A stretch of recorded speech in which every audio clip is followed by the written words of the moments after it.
Hello, my name is Brooke Hartranft. I have your child either for phys ed or health class right now. What I would like to do is just sort of share my screen with you and show you a few things that are important or vital to your student. So let's start with that.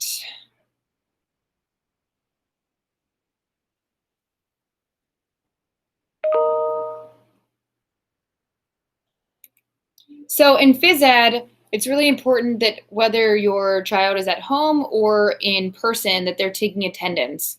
The way I'm doing that right now is using Google Docs for them to answer a question each day for attendance. The really important part of that is that they take it within the first 10 minutes of class because we're asked to then submit that to make sure that they're present for the day. It's been a little bit of a battle starting out. So if you can help us with that when your child's at home, that would be awesome. As far as changing goes, students are permitted this year to wear whatever they would like for class. It does have to be school appropriate and follow school guidelines, but they can wear their own shorts and shirts. It does not have to be calico.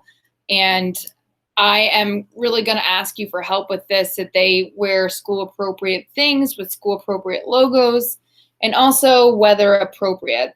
We're going to go outside whenever possible. So even when it gets a little chillier and we would typically maybe stay inside, if you could recommend that they're wearing a jacket or a sweatshirt, that would be super helpful. We have provided each student with a lock, and we're asking that they take their clothing home with them at the end of the day.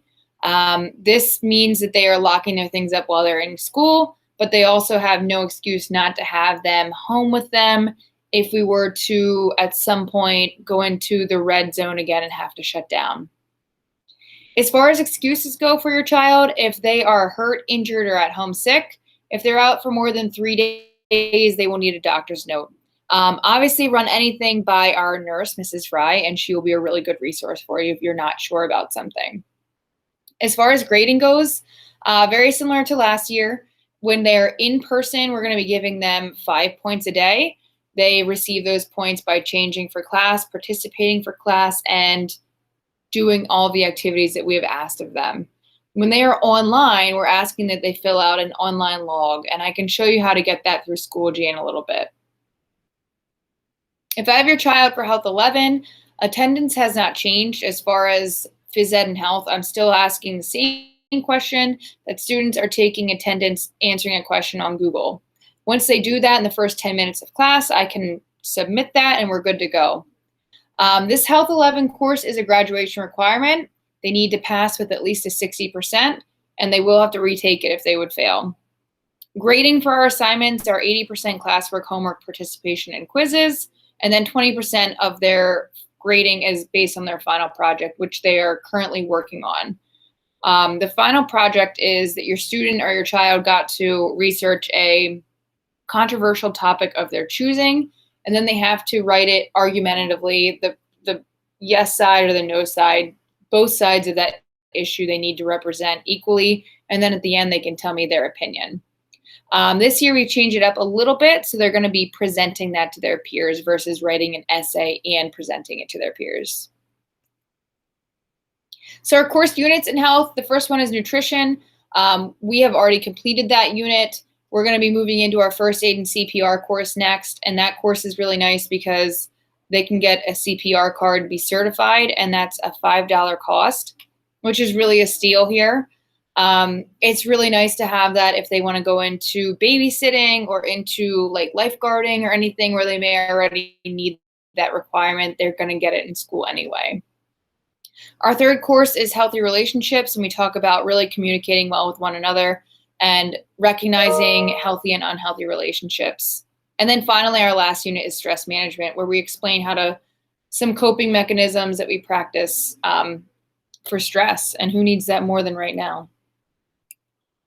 So getting to know Schoology, bear with me here. I'm sorry if this is a little glitchy, but let me go into our Schoology course. You should be able to see this. I'm going to use block 1 as my example for health. All of the updates, anytime I have something that I need to tell a student, it's going to be in this update section here. That will tell them on Wednesday or Thursday or Tuesday of the week. It always will tell them like what I want them to do for the day. I've also been sending them messages, so you'll see your student might have messages as well. If you go back to the main page in here, the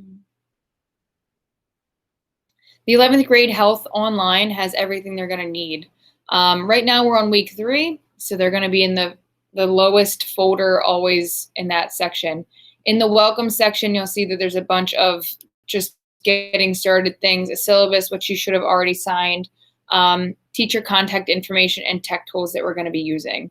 So really anything that they're going to need is in the block 1 or in the folder in there. So for phys ed, let me go into that block.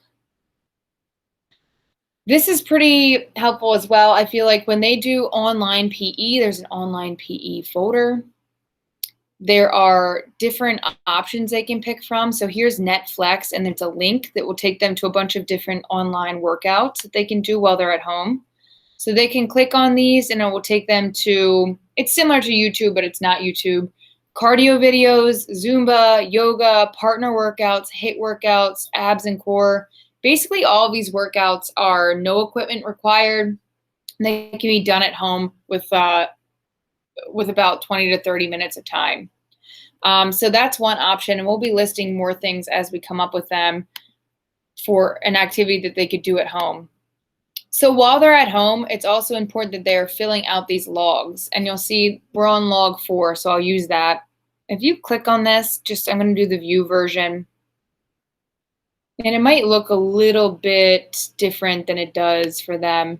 But what they're going to have to do is log what activity or activities that they're doing each day that they're at home.